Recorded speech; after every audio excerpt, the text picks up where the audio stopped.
В Джейравском районе завершился Всероссийский фестиваль интеллектуальных игр «Горы от ума».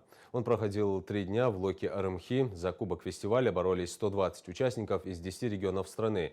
Ингушетию представили 6 команд. С начала турнира за интеллектуальной борьбой участников следит наш корреспондент Хава Гагиева. Она сейчас выходит на прямую связь со студией.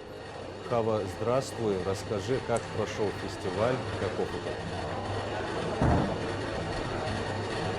Да, Юсуп, здравствуй. Фестиваль Всероссийских интеллектуальных игр уже подошел к концу, одновременно и грустно, и весело. Во-первых, потому что результаты уже известны, победители ликуют, а грустно, потому что пришло время уезжать, всей этой атмосферы интеллектуальных баталий не будет, и встретиться только через год. Подробнее о результатах расскажет далее наш спикер. Легче всего оценить наше мероприятие по отзывам участников.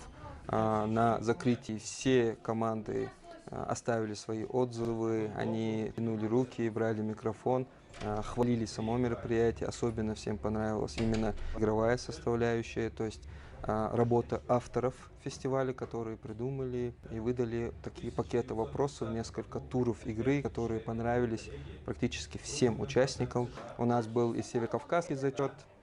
Первое, второе, третье место, призовой фонд 20, 15, 10 тысяч рублей. Ну и всероссийский зачет, там уже более сложные вопросы были, и туда попала только одна команда из СКО. Первое место получила команда из Москвы, 50 тысяч, потом Ставрополь, 30 тысяч рублей, и еще одна команда, это сборная Москвы и Краснодара, еще 20 тысяч рублей. Также высоко оценивалось место проведения. Мы не зря выбрали наш курорт Арымхи. Хотел бы поблагодарить всю дирекцию нашего курорта, потому что чувствуется из года в год улучшение инфраструктуры. Всем участникам очень нравилось и место размещения, прекрасные отремонтированные недавно номера, прекрасные виды. Это также отмечалось всеми участниками, то есть и игровая составляющая, и место проведения, и в целом организация, то, что все было своевременно и программа шла. В общем, Юсуп, таков был итог 3 игровых дней. Напомню, фестиваль стартовал 30 сентября.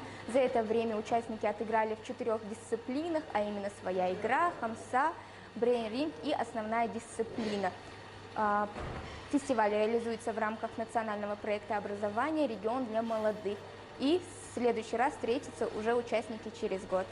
На этом у меня все, Юсуп. Спасибо большое. Увидимся.